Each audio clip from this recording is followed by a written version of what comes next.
again. Good evening, ladies and gentlemen. This is my review series for any entrance exams. Random questions for the entrance exam questions, and hope you like it. So let's start first with question number 1. We have the square root of the cube root of 5 is equal to what? Is it A, square root of 5, B, 5, sixth root of 5, or B, the fifth root of 5? The concept behind this radical is this one. If you have the nth root of the nth root of A, you just have to multiply the indices of the given radical. So this will give you n times nth root of A. So if you have square root of the cube root of 5, meaning to say, meron po tayong invisible 2 dyan. You just multiply the indices.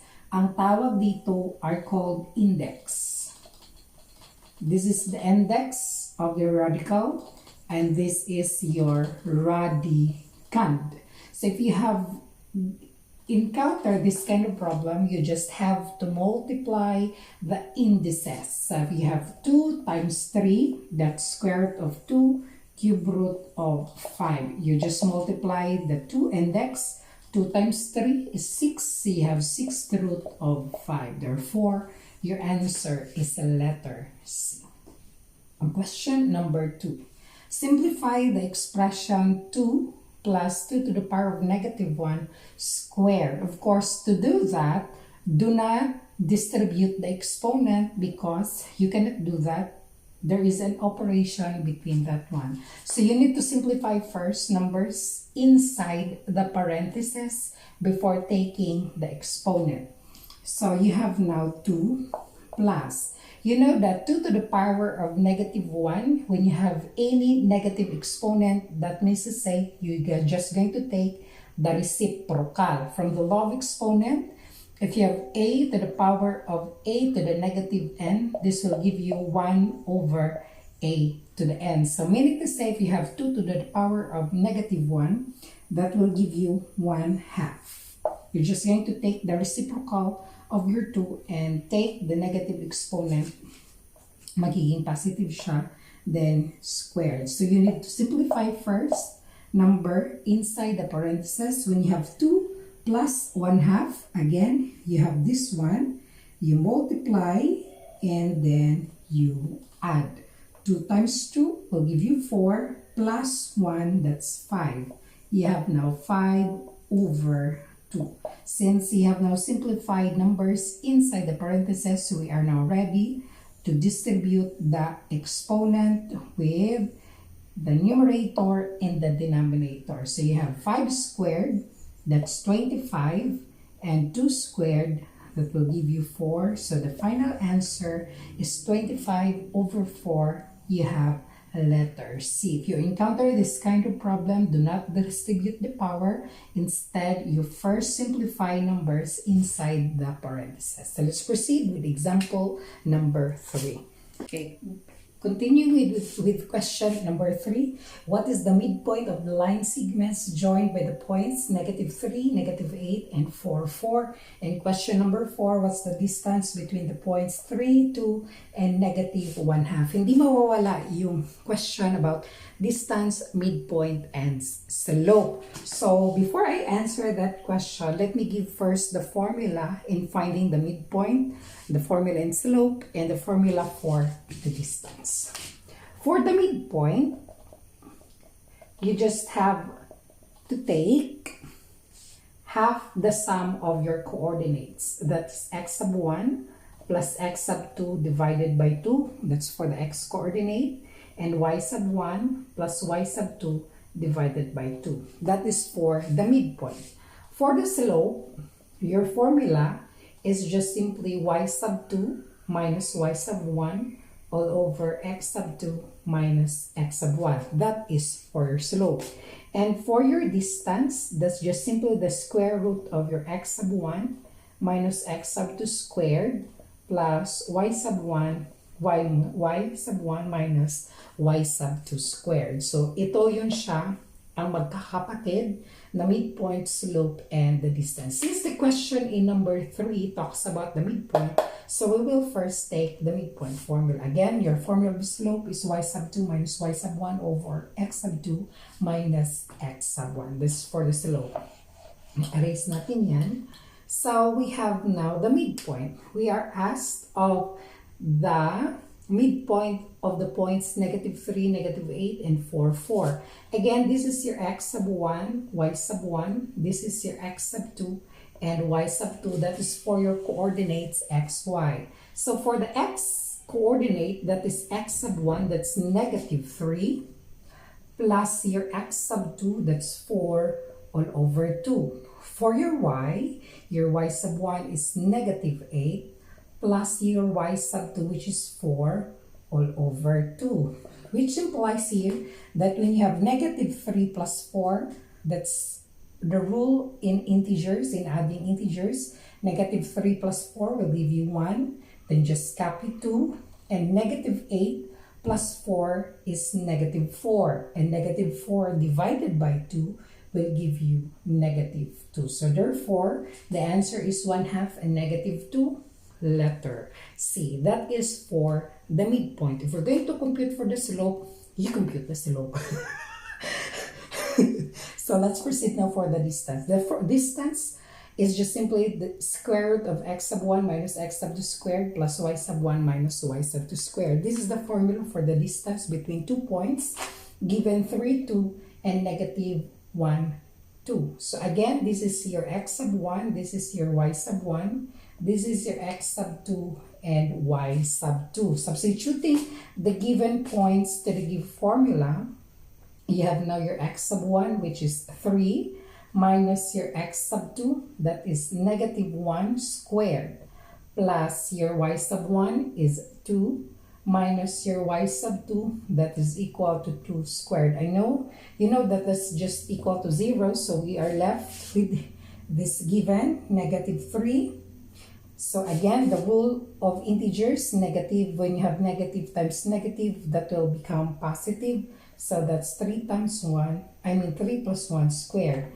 And 3 plus 1 squared is just simply equal to 4 squared, right? So just cancel that one out. Then, kasi meron mo tayong 2 dyan, di ba? So we can directly cancel out, because if you're going to simplify this one, 4 squared is 16, and take the square root of 16, just simply 4. So you can cancel that one out, so we are left now with 4. So the answer now is letter A. So the formula of your midpoint, the formula of your distance, and the formula of your slope is y sub 2 minus y sub 1 over x sub 2 minus x sub 1. That is for the distance, the midpoint, and slope. Let's proceed with the next problem. Proceeding with our example, problem 5, 6, and 7, this involves imaginary number I. You know that your I squared is equal to -1, right? Your I squared is equal to -1. I'll discuss first the concept behind this one. Usually, ginagawa dyan is you express first your I squared in terms of -1. And yeah, pwede nyo yun siyang gawin, pero meron akong ibang i-introduce sa inyo. So take note of this one. You know that if you have I raised to an even power and I raised to an odd power. If you have I raised to an even power, any even power, your answer will always be 1 or -1. If your I is raised to an odd power, that's I or -I. Kailan siya magiging +1 and kailan siya magiging -1? Magiging -1 siya if the given exponent is divisible only by 2. Magiging +1 siya if the given exponent is divisible by 4. There are numbers which are divisible by 2 but not divisible by 4. For example, 14. 14 is divisible by 2 but not divisible by 4. Okay? So if the exponent is divisible by 4, you have +1. If your the power of I is divisible only by 2, you have -1. Similarly, we have positive I and negative I. Again, i-discuss ko sa inyo paano maging divisible. Again, paano maging masolve yung odd power. If your I again, similarly, if it's the remaining power of I is divisible by 4, then it's positive I. Again, if the remaining power of your I is only divisible by 2, then you have negative I. So again, if you have even, it's 1 or negative 1. If you're odd, that's I or negative I. Magiging positive if it's divisible by 4, magiging negative if it's only divisible by 2. So let's proceed with number 5. So if I squared yan, binigay na yung definition that your R squared is equal to negative 1, but we will just use this one para mata-mata lang tayo. What is 4 to the I? 84 minus 3I to the 18 plus 7I to the power of 25. Since from the given exponent, you have 84 and 18. These are even numbers, so we are expected that the value of your I here will be just 1 or negative 1. 25, it's either B, since that's odd, I, or negative I. So let's evaluate that one. You have 4 times I to the 4th, 84. Is 84 divisible by 4? Yes, since 84 is divisible by 4, then that is equal to 1. So that's 4 times 1 minus 3 times I to the power of 18. Now the question, is 18 divisible by 4? No. Is it divisible by 2 only? Yes, therefore, since it's divisible by 2, it's negative 1. So you have now negative 1 plus, you have now 7I to the power of 25. Take 1I here, so that will become 7I. We will take 1I from here, so that will give you I to the power of 24. Tinanggalan natin siya ng isang I. We will express this one in terms of even power by subtracting, by taking out 1I to the given. So that's 7I to the 24. So this 24 here, 24, balik natin dito even, is 24 divisible by 4? The remaining, I told you the remaining power of your I. Is 24 divisible by 4? Yes, therefore, it's just simply positive, right?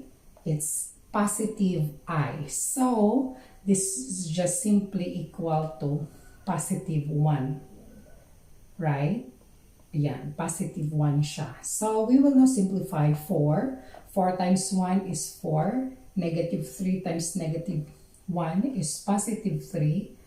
Plus, you're here, since this is positive from here, so meron tayo, we are left with 7I. So, 4 plus 3 is just 7 plus 7I. You cannot add that one.